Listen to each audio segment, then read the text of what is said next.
ka vin l'hôpital Losmina.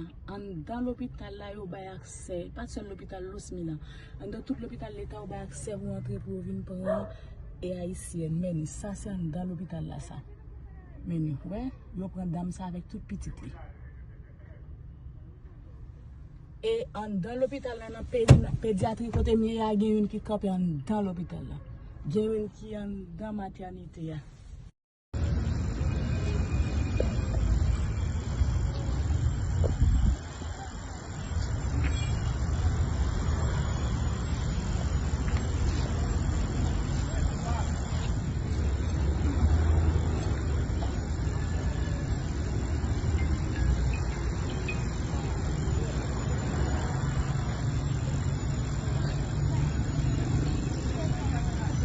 ¿Tú tienes sus papeles? Sí, míralo ahí, mira mi papel ahí, yo tengo todo pasaporte y de todo ahí.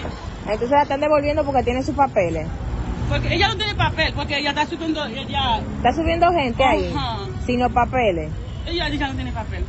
Ah, ¿y usted qué? ¿Familiar de la persona? Hermana mía ella. ¿Y la están atendiendo aquí? ¿Ya la atendieron? Pero la inmigración lo llevó ella con $1 a la barriga. Y Dios que cuando ella va a salir primero, puede llevarlo, pero ahora no. Ella va a salir a la Pero ella inmigración. está en labor de parto.